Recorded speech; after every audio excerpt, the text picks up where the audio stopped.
बंद कर रे.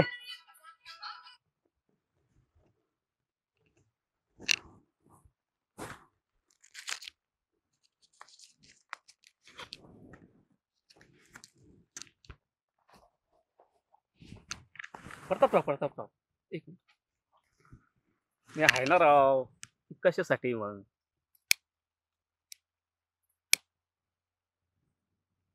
आणि इकडं सिगरेट जाळता येत नाही.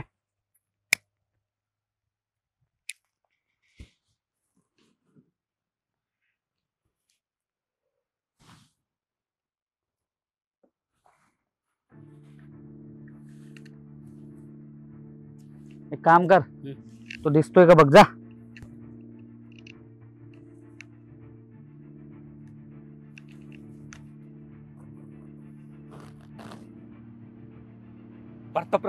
प्रतापराव आलाय तू. मी लपतो.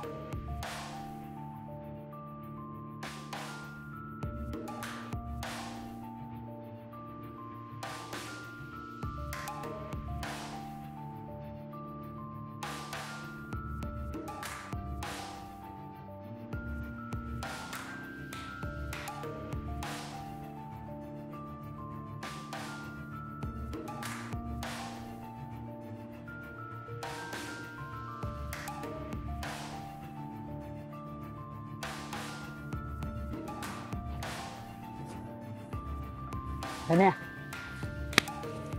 तयार राहा.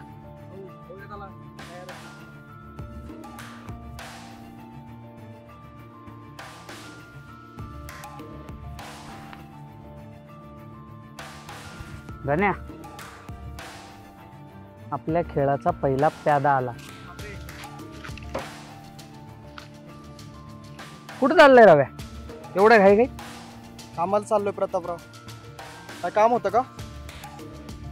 काम तर आहेच. तुझा तो बॉस आहे ना कार्तिक, त्याला एक संदेश द्यायचा आहे. देशील ना? मी काय केलंय पण? माझं काय चुकलंय?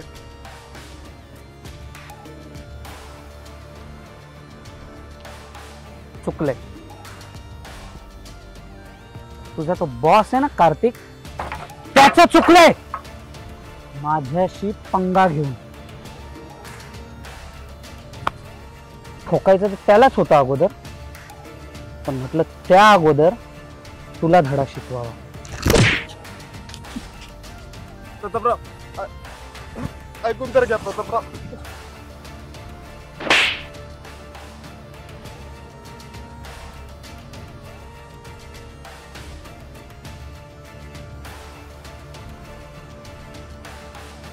मी काय नाही केलं, थोडं मला.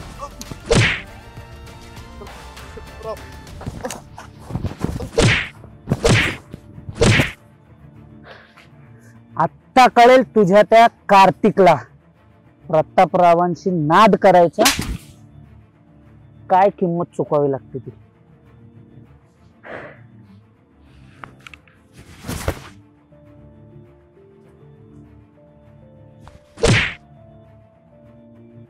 हे फेकायला उचलून त्या वावरात.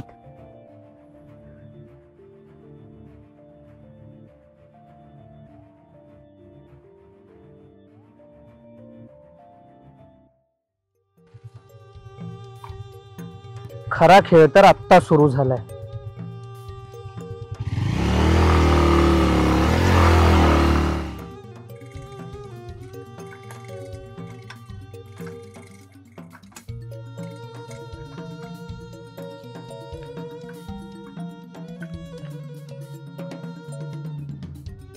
अरे बापरे, हा तर रवी दादा आहे.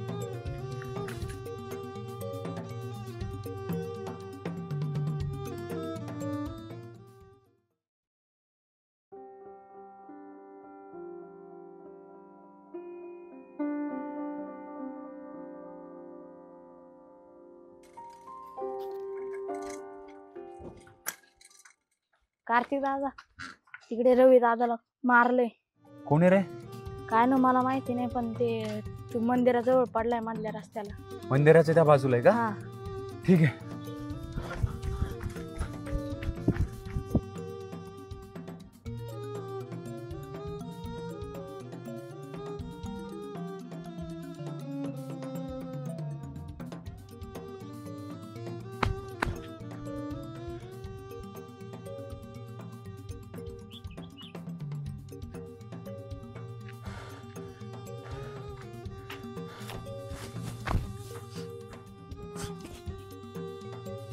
रव्या, हे रव्या, कोणी केलं हे? रव्या, शुद्धी दे.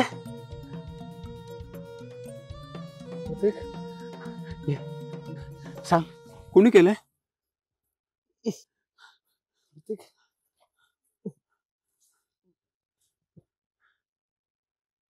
आणखी कोण करणार आहे? प्रतापराव आणि त्याचे माणसं, अरुण आणि गणेश. काय? अरे पण तुला का मारलं त्यांनी? मला मारायचं होतं ना. तुला का?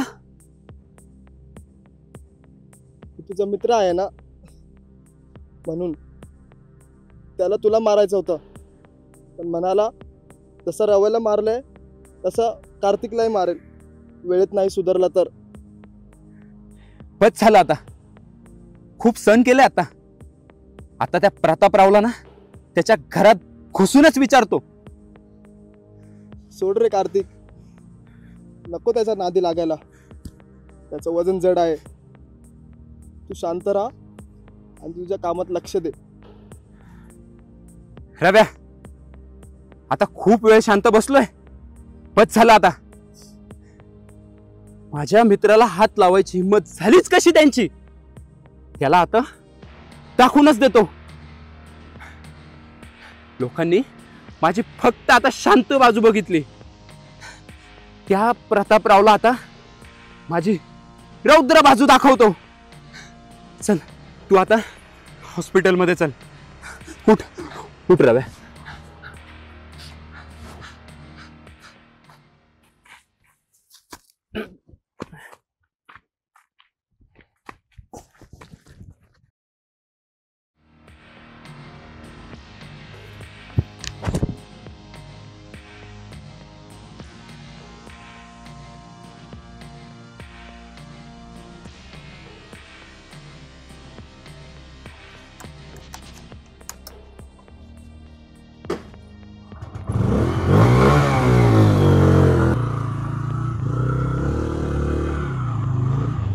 रव्या, चल बस.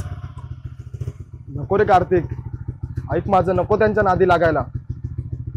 बस रे तू. अरे नको रे, नको विषय वाढवायला. मी आहे, तू बस. मग एकदा विचार कर तू. बस रे तू, मी आहेत, बस तू. बघू आपण.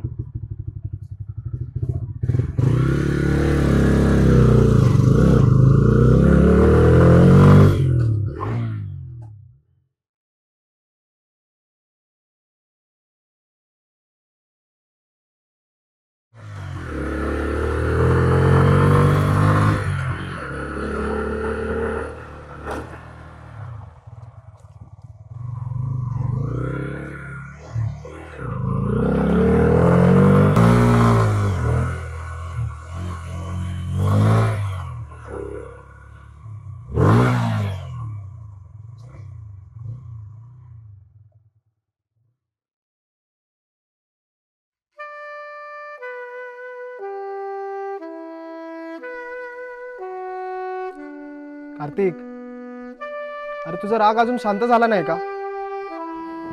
शांत नाही झाला. शांत मी त्या प्रतापरावाशी भांडण करतोय तुझ्यासाठी आणि तू शांत बसलाय. मग काय केलं असतं तू? मारामारी करायची होती का तुला? हो, मारामारी करायची होती.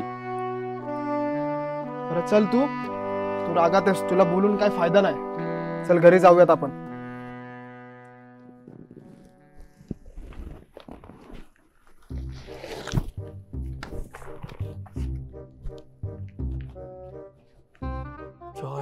कार्तिकून रव्या वाटलं संग काय भांडणी बिंड करून आलीत की काय?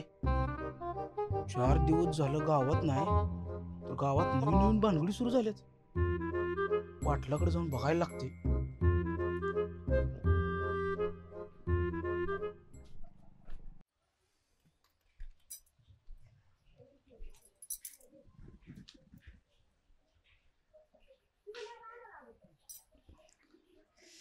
अगं बाई, ह्या पोरांनी किती कचरा करून दिलाय, निस्ता वैताग दिलाय या पोरांनी. झाडू कुठं आहे? तो तरी राखलाय का? सा मुर्दा बसविला यांचा.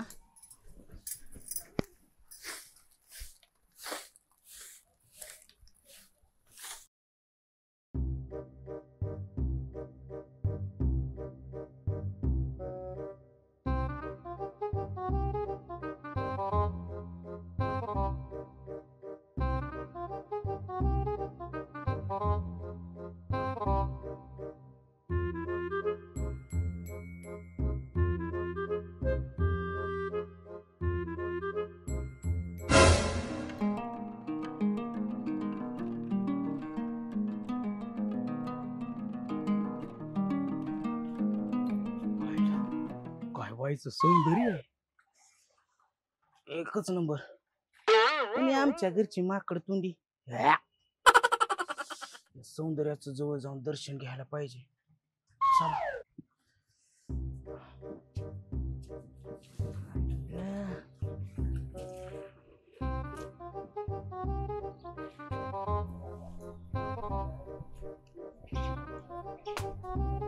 अगं बया, हनुमंतराव तुम्ही आणि दिवसा डोळ्या हे सुंदरबाईचं घर कसं दिसलं? दमानी बोल, कोणी तर ऐकल. ऐक ना, मी काय खोटं बोलते वय? अगं सुंदरी, खरंच बोलती तू. बर, इकडे कसं काय आणि इकडे काय काम काढलं? तुलाच बघायला. हा, पण अहो मला आता लई खूप काम आहे. या संध्याकाळी मग भेट. सांच्याला तरी येणारच ग, पण एका कामाचा पाठपुरावा करायचा चाललोय पाटलाच्या बंगल्यावर. तू कसला पाठपुरावा? सांगतो की प्रच्याला. बरोबर, जावा लवकर आणि मग लवकर या. वाट बघते मी.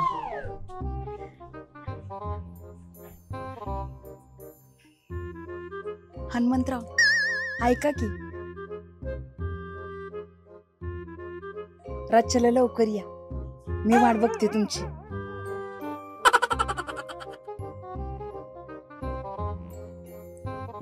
याल ना?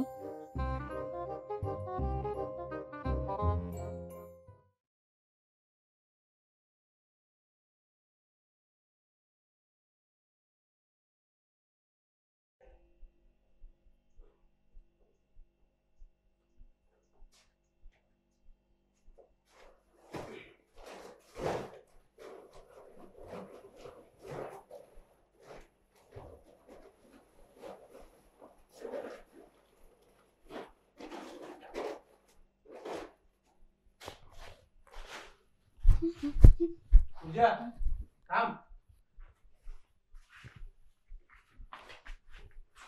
पूजा थांब, मला तुझ्याशी बोलायचंय. पण मला तुझ्याशी काहीच बोलायचं नाहीये. तुला माझ्याशी बोलायचंय की नाही बोलायचं हे मी नाही विचारलं, पण मी तुझ्याशी बोलणारच. बोल, काय बोलायचंय? एक तर मला उशीर झालाय. त्या प्रतापरावांना नाही का बोललीस? माझी मर्जी. तुझी मर्जी? मग तुझी मर्जी तुझ्याकडेच ठेव. मी प्रतापरावांना शब्द दिलाय, समजलं, की तुझं लग्न त्यांच्याशी होणार. जबरदस्ती आहे का रे तुझी? तसं समज. तुला माहिती आहे ना मी किती हट्टी आहे ते. तू हट्टी आहेस ना, तर मी पण तुझी बहीण आहे. मी तुझ्यापेक्षा जास्त हट्टी आहे. आणि मी लग्न आहे ना कार्तिकशीच करणार. तुला आणि त्या पाटलाला जे करायचंय ना ते तुम्ही करा. निघ, मला उशीर झालाय.